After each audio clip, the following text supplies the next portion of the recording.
My sister's wealthy boyfriend spent the entire dinner mocking my clothes, my job, and the way I talk, while my husband squeezed my hand and whispered, "Don't." Then he bragged about his latest deal. So I picked up my phone. What happened next ended 3 relationships at once. It began with him calling my accent charming, charming. That was the word he chose, the way someone might describe a child's drawing taped to a refrigerator. Dominic tilted his wine glass toward me across my mother's dining table. Candlelight caught the red wine until it looked almost black, and his smile settled into the particular shape of a man who had never once wondered whether the room wanted to hear from him. "Very throwback," he said. "Rural Pennsylvania, right? You don't hear that in serious business circles anymore." My family laughed. My mother laughed first. Patricia Harrington never missed her cue when an important man was speaking. My father followed with a low chuckle that quietly announced, "We are on the same side here." My sister Vanessa covered her mouth with 2 manicured fingers, pretending to be embarrassed without fully committing to it. Beside me, my husband, Matteo, pressed my hand under the table. "Please," he whispered, his lips barely moving. "Don't make a scene." 5 words, soft enough that no one else heard them, and sharp enough that I felt each one separately, like fingers pressing into a bruise. I lowered my eyes to my plate, where asparagus had been arranged in a tidy green bundle beside beef so pink it almost glowed. My mother's wedding china, the crystal goblets, the heavy silverware that made every meal feel like an audition. I had been auditioning for this family my whole life. I smiled. Dominic's smile widened, satisfied. He thought I had accepted my place at the table. He had no idea he was sitting at mine. Let me tell you who I was in that room before I tell you what I did in it. My name is Sienna Harrington, and I was 29 years old. In my family, I was introduced as our practical one, a phrase my mother delivered with a soft, apologetic smile, as though she were explaining a minor architectural flaw in an otherwise lovely house. Vanessa was always introduced first. "This is my youngest," my mother would say. "Luxury brand consulting, brilliant with clients."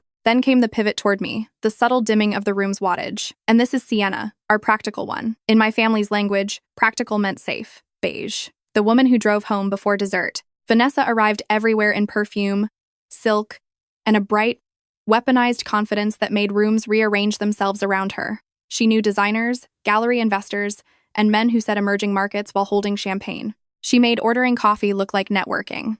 I knew payroll compliance, product architecture, bias reduction models, and how to keep my hands steady when a server crashed at 2:11 a.m. and 43 employees were depending on the fix. But to my parents, I worked in HR.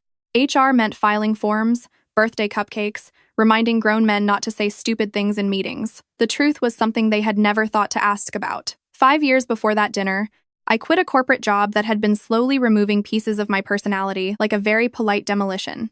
I built a company called Streamwave Solutions from our kitchen table. Old sweatpants, gas station coffee, a laptop that took 4 minutes to boot. The idea was software that helped companies hire without drowning in spreadsheets and gut feelings dressed up as leadership intuition.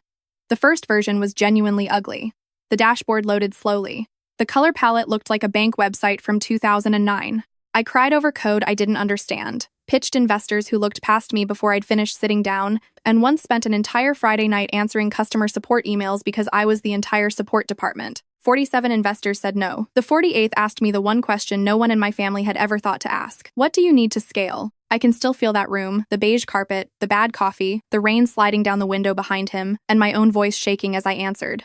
Afterward, I stood beneath the awning with my laptop pressed to my chest, laughing and crying while taxis hissed through puddles, because something had finally cracked open in the right direction. Streamwave grew quietly after that, then not so quietly. By the night, Dominic Laurent sat at my mother's table. My company had 43 employees, 3 offices, over 200 corporate clients, and acquisition discussions with Apex Capital Partners that had been running for 5 months and valued us somewhere between $40 and $60 million.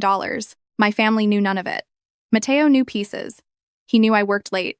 He knew I took calls with clients. He knew I had a business account and a lawyer named Evelyn who called more often than most friends. He never asked for more than that. I had told myself that was respect. That Sunday dinner was when I understood it was something else entirely. 3 days before the dinner, Vanessa called to announce that she was bringing someone. "He's different," she said, breathless in the way she became around new things. "Private equity, Wharton, international portfolios. Dad's already obsessed." I was standing in our bedroom, staring at the navy dress hanging from the closet door.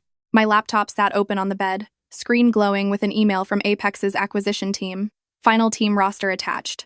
I should have opened it then. Instead, I zipped up the same dress I'd worn for 3 Sundays in a row and drove to my parents' house like a woman walking into a room where everyone thought they knew the ending. My mother opened the door before we rang. Pearls.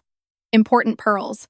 My mother's eyes completed their inspection before her smile arrived. Navy again, she said, kissing the air beside my cheek. How dependable. It was a tiny cut wrapped in tissue paper, and I had been unwrapping those my entire life. In the living room, Vanessa rose from the sofa in cream silk that made my dress feel like office carpet. Beside her stood Dominic Laurent. He was handsome in a packaged way, straight white teeth, a charcoal suit tailored around his ego. Apex Capital, my father said, savoring the name. Vanessa tells me you're with Apex? Dominic smiled smoothly. Among other things. The name moved through me, like cold air slipping beneath a door.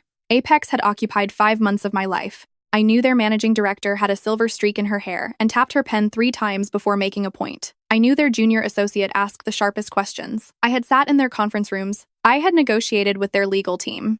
I did not know Dominic Laurent. I said nothing. I filed it. I watched. Dinner began with roasted squash soup. Dominic praised the texture. My mother practically glowed. He spoke in the language of men who have learned that sounding large is easier than being substantial. Leverage, optimization, strategic extraction, cross-sector positioning, words that landed impressively and meant nearly nothing. My father leaned forward.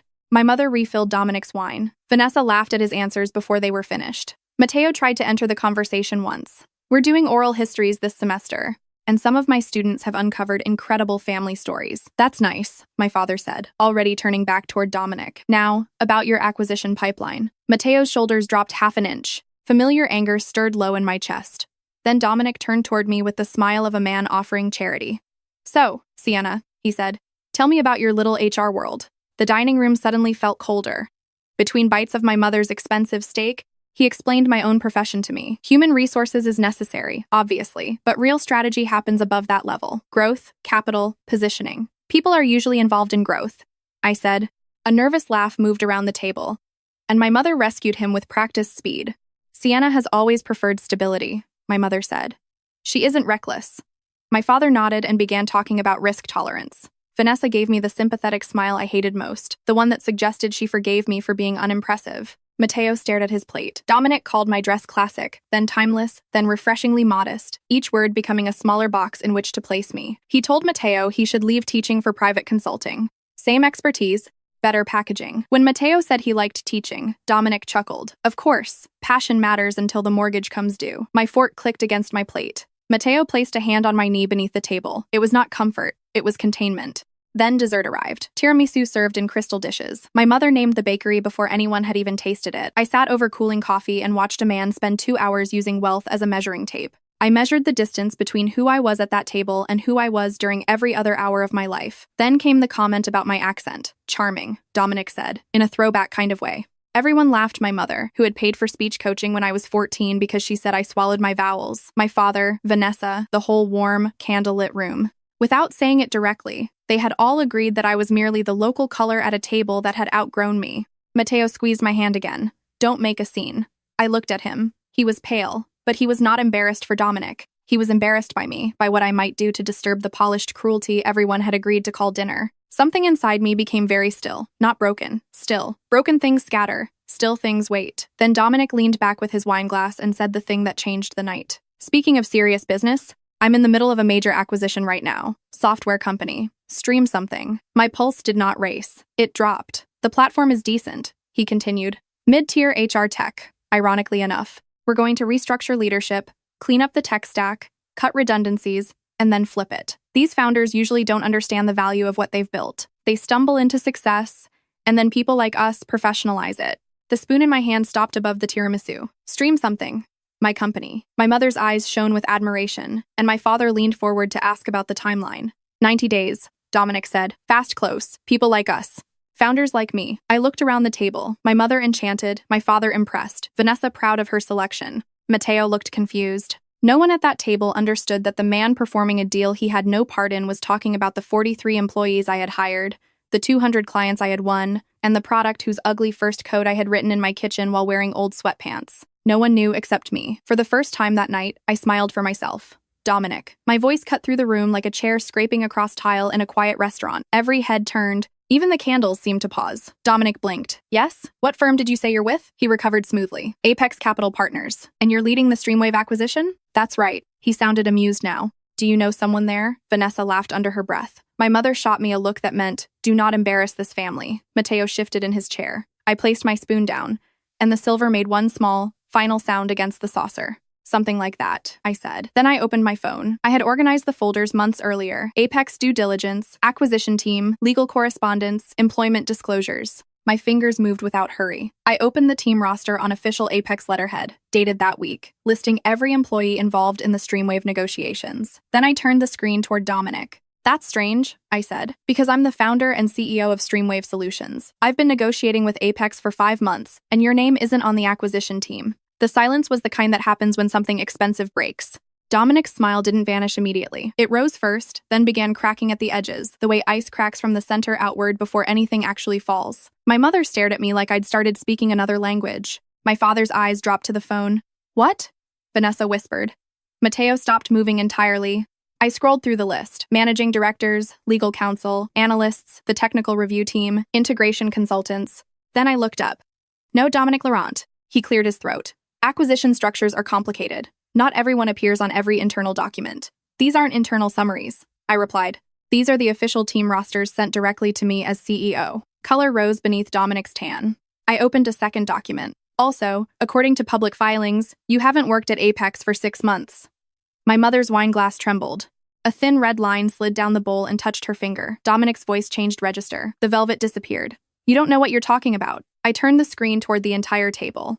Employment termination disclosure, I said. Filed after Apex removed you for cause for misrepresenting deal involvement, falsifying client reports, and claiming credit for acquisitions you had no role in. Vanessa made a sound I had never heard from her, small and animal-like, as though something had punctured her. Dominic shot to his feet, his chair scraping hard against the floor. That is completely out of context. What context makes fraud acceptable?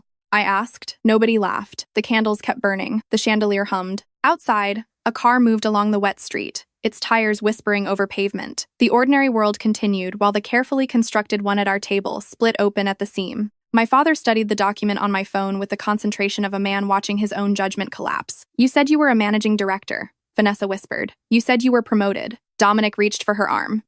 Vanessa. Babe, don't.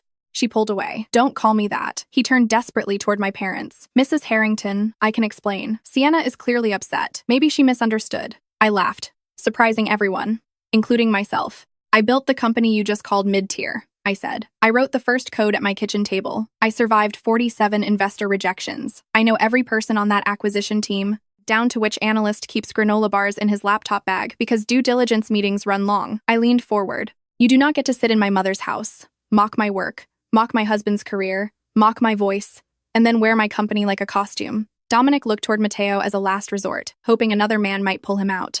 Mateo looked away. My mother stood. Her chair barely made a sound. She did not need volume. Patricia Harrington had spent 30 years controlling rooms through atmosphere alone. Get out of my house, she said. Patricia Dominic began. Now. He looked at Vanessa one last time. She was crying, mascara running down both cheeks. Arms folded across her chest like she was trying to hold something in that had already left. He grabbed his coat, walked to the front door. It opened, closed, and in the silence after, every person at that table turned and looked at me. For 29 years, I had been invisible at that table. Now, I was the only thing in the room. Nobody spoke for a long moment. My father missed his glass while pouring scotch. Amber liquid spread across his hand, and he did not notice. Vanessa stared at the empty doorway. The antique clock in the hall ticked with the specific obscenity of sound continuing after everything else had stopped. You're the CEO? My mother asked. Yes. Of Streamwave Solutions? Yes. My father finally looked up. Valuation? Of course. Numbers first. Pain later, if at all. Between $40 and $60 million, I said, depending on which offer we accept. The word million moved across the table like weather no one had dressed for. Why didn't you tell us? My mother asked. I studied her carefully. There were so many possible answers, because she had called me practical as though it were a consolation prize. Because my father interrupted me whenever I tried to speak about anything real. Because Vanessa's handbags received more follow-up questions than my career. Because the one time I mentioned building something of my own, my mother told me stability suited me, which was her way of saying ambition did not. In the end, I gave her the cleanest true answer I had. You never asked. She flinched. Good. Some truths should land before they are softened. Mateo reached for my hand under the table, and this time, I moved mine away. He noticed. His expression shifted just slightly, but enough. Sienna, he whispered, I need air. The hallway was colder. I passed family photographs in silver frames. Vanessa at graduation, Vanessa at charity events, Vanessa at the golf club dinner. Technically, I appeared in some of them. I was always at the edge, half-turned, a shoulder in the background. Mateo followed me into the front entry. Can we talk? I faced him beneath the chandelier. The same chandelier my mother once called understated, even though it was roughly the size of a small planet. You told me not to make a scene, I said. He closed his eyes. I know. A man was mocking me in front of my entire family. I panicked. You always panic here. Your family makes me feel like nothing. Something cold moved through me. And your solution was to help them do it to me? His mouth opened and then closed, the first honest thing he had done all night. I didn't know about the company, he said quietly. Not really. You knew enough to ask. I thought you'd tell me when you were ready. No, I said. You thought not asking meant you didn't have to know. There's a difference. His eyes filled. That's not fair. Fair? I stared at him. I spent 4 years defending you to the people in that room. I told myself you were gentle, not weak. But tonight I understood something. You weren't just avoiding conflict. You were protecting your seat at the table. A quiet wife made your fear look like peace.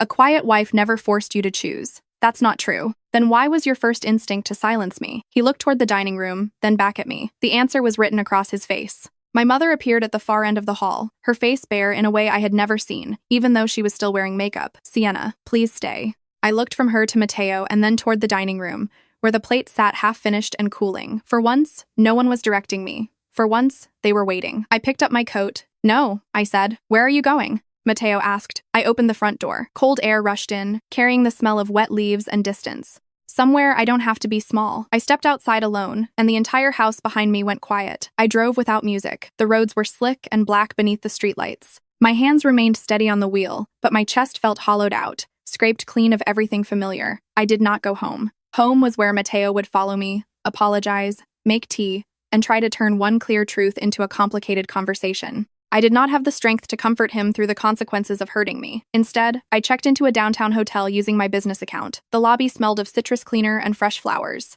A man in a Navy uniform handed me a key card as though I were anyone else. No history, no expectations, and no version of Sienna I was required to perform. And that almost undid me more than anything at that table.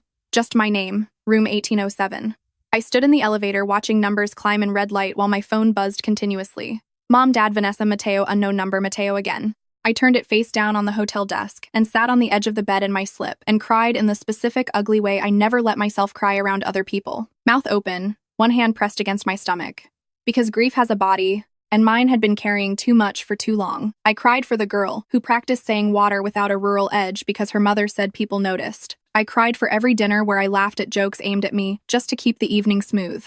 I cried for 4 years of believing that a husband who loved me quietly in private was enough, even when he would not defend me in public. Around midnight, I finally checked my phone. Mateo had sent 11 messages. I'm sorry. Please tell me where you are. I was wrong. I love you. We can fix this. That last sentence made me colder than the rain outside. He still thought this was a crack we could seal, a scene we could clean up. My mother's messages were shorter, each one building toward something. The final one said simply, I'm sorry. No decoration. Not, I'm sorry you felt that way. Not, I'm sorry dinner became tense. Just, I'm sorry. I stared at it for a long time and felt nothing unlock. Then, at 6:12 a.m., Marcus called. Marcus Gray was my co-founder, the only person who had been in the room for every crisis, every near miss, and every night we had almost quit. He never called before 7 unless something was burning. You're trending, he said. I sat upright. Someone had posted about the dinner. There was no video, but there were enough details. Quiet CEO exposes fraud boyfriend at family dinner. The story was everywhere. Dominic is already trying to spin it, Marcus said. And he's using Mateo's name. Dominic's statement was not official, but it was efficient, the kind of damage that did not require a press release, only the right finance gossip account, and a screenshot from someone close to the family. The message claimed the dinner had been misunderstood, that I had been emotionally overwhelmed, and that my husband had privately apologized for my behavior. My behavior. Mateo called before I could call him. I answered with one demand. Tell me you didn't speak to Dominic. Silence. That was how I knew. He admitted he had taken Dominic's call late that night. Mateo claimed he had not known what Dominic wanted. Dominic had been panicking, and Mateo had merely said that things had gotten out of control. Out of control. Another soft phrase laid over a hard fact. Did you apologize for me? I asked. I said you were under pressure. I laughed once. Without humor. Dominic had spent one evening mocking me. Mateo had spent 4 years asking me to absorb it. When the truth finally cost another man something, my husband's instinct had been to soften the landing for him, not for me. I want you out of the apartment before I come back. I said, Sienna, please, I'm not doing this to you. I'm recognizing what has already been done. His voice cracked. I love you, he cried. I know. I said. But your love has always arrived after the damage. I pictured him at our kitchen table, hair disordered, one hand over his face, the kettle cooling untouched beside him. Once, that image would have pulled me back like a tide. Let me fix it, he pleaded. You can begin by telling the truth publicly. Post that you never apologized for my behavior because I did nothing wrong. Say Dominic lied. Say you failed your wife. Use plain words. Silence followed. Mateo had always been terrified of plain words. I thought so, I said, and ended the call. By 9, I was in Marcus's office, wearing yesterday's shoes and a blazer his assistant kept for emergencies. It smelled like dry cleaning and peppermint gum. Marcus slid a coffee across the desk. You look like you won a war and still haven't slept. Accurate. His expression tightened. Apex called. They're concerned about the noise around the deal. Dominic created the fraud risk, not me. I told them that. And they want reassurance about leadership stability. I looked through the glass wall at our team, moving across the open workspace. Claire at reception. The developers gathered around a monitor. Sunlight falling across the Streamwave logo we had once printed ourselves because we could not afford proper signage. Leadership was stable. I had built stability with shaking hands at a kitchen table in sweatpants, while my family called me boring. Schedule the call, I said. Are you sure? No, but I'm done letting other people narrate me. Before the Apex call, my phone buzzed with a message from my father. Your mother and I are coming to your office. We need to talk. The elevator doors opened beyond the glass before I could answer. My parents stepped into my company's lobby like people who still expected rooms to rearrange themselves around them. My mother held her purse in both hands. My father's jaw was set. For the first time in 29 years, I did not rise to greet them. They looked smaller in my office than they ever had in their house. At home, they had the advantage of chandeliers. Wine poured before anyone could refuse it. 30 years of careful staging that said, this family has substance and taste. Here, under clean office light with my company's name on the wall behind me, they looked like visitors who had come to the wrong floor. My father noticed the logo first. His eyes stayed on it half a second too long. My mother noticed the employees, the glass conference rooms, the people doing real work in real time, and I watched her understand piece by piece that this was not a lucky accident or a small side project she'd been charitable about. This was 43 people. This was people. This was alive. Sit down, I said. My mother's lips parted. I had never spoken to her that way. Not rudely, not loudly, only directly. She sat. My father remained standing. This is getting out of hand, he said. Which part? The public attention, the gossip, the reputational risk. To whom? His jaw tightened. To everyone. Be specific. My mother touched his sleeve. He exhaled through his nose. To the family, he finally said. There it was. Not my reputation, not my company. Not the fact that a man had publicly slandered me and my husband had helped soften the story. The family. The old god. I have an Apex call in 20 minutes, I said, so choose carefully. Are you here as my parents, or as damage control for the Harrington name? My mother's voice shook. As your parents? My father looked at the floor. I waited until, finally, he sat. We failed you, my mother said without looking away. I spent years making you feel lesser because you didn't perform success in the way I recognized it. I called you practical when I meant safe. I praised Vanessa for being impressive and ignored the fact that both of you were performing for me instead of living. My father rubbed his face. He looked older than he had 48 hours earlier. I misvalued my own daughter, he said quietly. I judged value for a living, and I got this one completely wrong. Something in my chest ached. It did not open. It only ached. I believe you're sorry, I said. My mother reached across the desk for my hand. I moved it before she could touch me, and her face crumpled. But sorry does not reinstall me into the family system as it was. I continued. I'm not returning to Sunday dinners where a few tears erase 29 years. I'm not becoming your redemption. I'm not proof that you're better now. We don't expect that, she whispered. You do. You just don't know you do yet. My father looked at me with an expression I did not immediately recognize. Then I understood it. It was the look of a man who had spent his life asking the wrong questions and had only just noticed. What do you want? He asked. Through the glass, Marcus raised 2 fingers. Apex and 15. Distance, I said. Stop calling because you're uncomfortable with the consequences of your own choices. Let Vanessa discover who she is without using me as a reference point. Do not discuss me with your friends, your clubs, or anyone else. When you've respected that boundary long enough to mean it, I'll let you know. And Mateo? My mother asked. His name entered the room like smoke. I'm asking him to leave the apartment. My father frowned. Divorce is a serious. So are 4 years of public cowardice. Claire knocked against the glass. Apex is ready. I stood, and my parents rose automatically, a reflex from a lifetime of running rooms. My father looked toward the conference room and then back at me.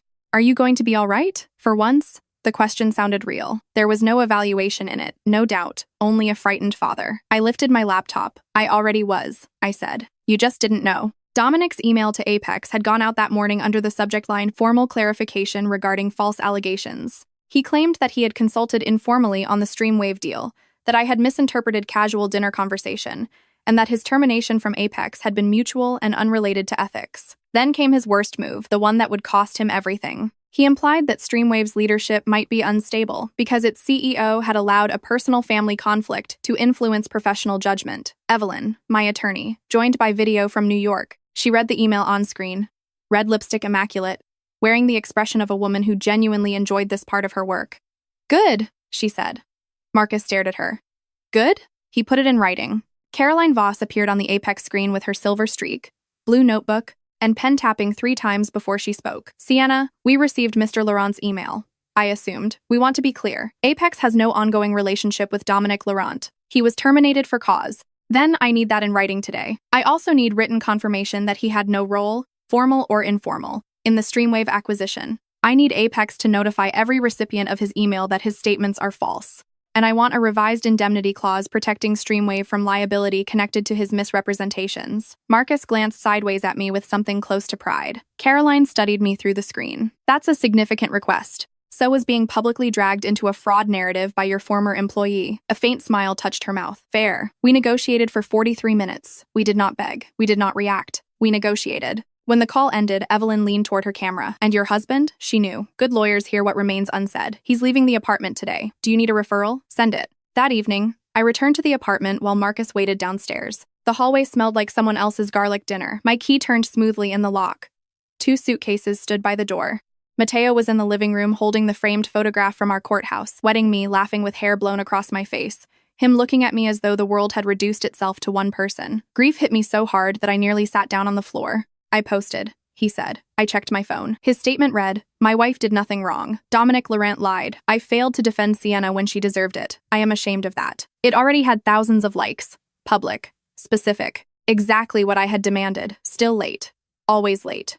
I'll go to therapy, he said. I'll stand up to your parents. I'll never ask you to be quiet again. I looked around the apartment at the chipped mug, the stack of student essays, and the small basil plant dying on the windowsill because we always forgot to water it until it was almost too late. This had been my life, and it had not all been bad. That was what made leaving harder, not less necessary. You're promising to become the husband I needed only after I stopped being the wife who made your weakness comfortable, I said.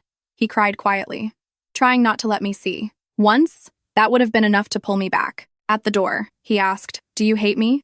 No, I said, and meant it completely. I just don't choose you anymore. The door closed, and the apartment became silent. Then a message arrived from Dominic through an unknown number. You think you won? You have no idea what I can still destroy. I took a screenshot, forwarded it to Evelyn, and blocked the number. She called less than a minute later. Do not respond. I did not. Men like Dominic rely on private shame, she said. You are no longer private. By morning, Apex had issued a public statement. Apex Capital Partners confirms that Dominic Laurent is not employed by the firm, has no role in any current transaction involving Streamwave Solutions, and is not authorized to represent Apex in any capacity. Clean, final, public. Dominic's consulting website disappeared by the afternoon, and his LinkedIn profile went dark. Former colleagues stopped returning his calls. A finance newsletter picked up the story and ran it beneath a headline that required no editorializing. By 3 o'clock, Vanessa texted me a screenshot showing that Dominic had tried to contact her 12 times. Did you answer? I asked. No, then I wanted to. Not because I miss him. Because I wanted to understand how I was stupid enough to believe him. You weren't stupid, I wrote back. You were trained to value the packaging over the person. We both were. She did not answer immediately. Then she wrote, I'm sorry, I laughed at dinner. Her apology landed differently from my parents. It was less polished and less desperate to be forgiven. I replied, I know, not, I forgive you, not, it is okay, because it was not okay. But it was honest, and honesty was the only currency I had any use for now. 3 weeks later, Apex changed its terms. They came back stronger, but I no longer wanted to sell control. Not completely. The noise had brought attention. New customers, new investors, and something I hadn't expected.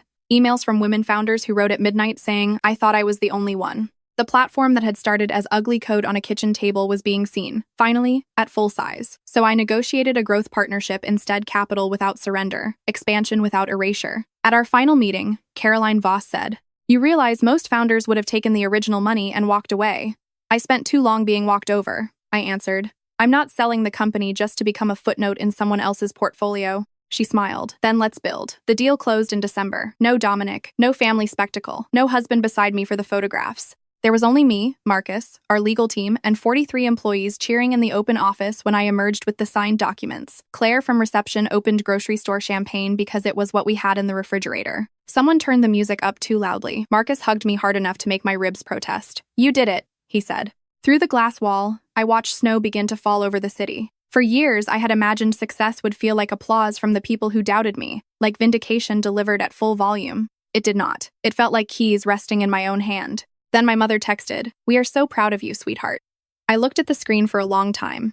"Thank you," I wrote back. Nothing more. Pride, like love, means something different when it arrives only after proof. By January, my life had become unrecognizable in quiet ways. I moved into a new condominium 15 minutes from the office, high enough above the street that traffic sounded like weather. On my first night there, I slept on a mattress on the floor because the furniture had not arrived. I ate takeout noodles directly from the carton while snow blurred the city lights beyond the windows. There was no one to tell me not to cause trouble, and no one to be disappointed by the size of my voice. The silence felt strange at first, then it felt clean. Mateo signed the separation papers in February. We met at the coffee shop near the courthouse where we used to buy cinnamon rolls after dental appointments because adulthood deserved small rewards. He had grown a beard that did not suit him. He told me he was in therapy and was beginning to understand how much he had spent his life avoiding. "If I had defended you that night," he asked, "would we still be married?" I watched steam rise from my cup. "No." He looked startled. "That night didn't create the problem," I explained. "It only allowed me to see it." He nodded, each word landing like something he had already suspected and desperately hoped was untrue. "I hope you're happy someday," he said. "I hope you become brave before someone else needs you to be." We left separately. The bell above the cafe door rang once for him and then once for me. In March, a national business magazine published a profile of me. The headline made me laugh: "The CEO who stopped whispering." After the article appeared, my inbox filled again. I could not answer most of the messages. One email stopped me. A woman in Ohio wrote, "My family calls me the safe one." I printed your article and put it above my desk. I read her words 3 times, then pinned the email to the corkboard in my office. I did not need to become a symbol. I needed to remember that silence travels. And so does the moment it ends. 6 months after that dinner, I stood backstage at a women's leadership conference in Chicago, listening to rain strike the roof of the convention center. 800 people waited beyond the curtain. Marcus handed me a paper cup of coffee. "Nervous?" he asked. "Yes, good. It means you're not dead." Inspiring as always. He tapped his cup against mine. "Go make a scene." The host introduced me as the founder and CEO of Streamwave Solutions. She mentioned the growth partnership, the expansion, and our hiring equity tools. She did not call me someone's daughter, someone's sister, someone's wife, or the quiet woman from a viral dinner. I walked into the light, placed my notes on the podium, and pushed them aside. "I used to think being underestimated was something that happened to me," I began. "Now I think it was also something I was trained to accept." The room became intensely quiet, not empty quiet, but listening quiet. I told them what it had really meant to build in silence, not the gossip version.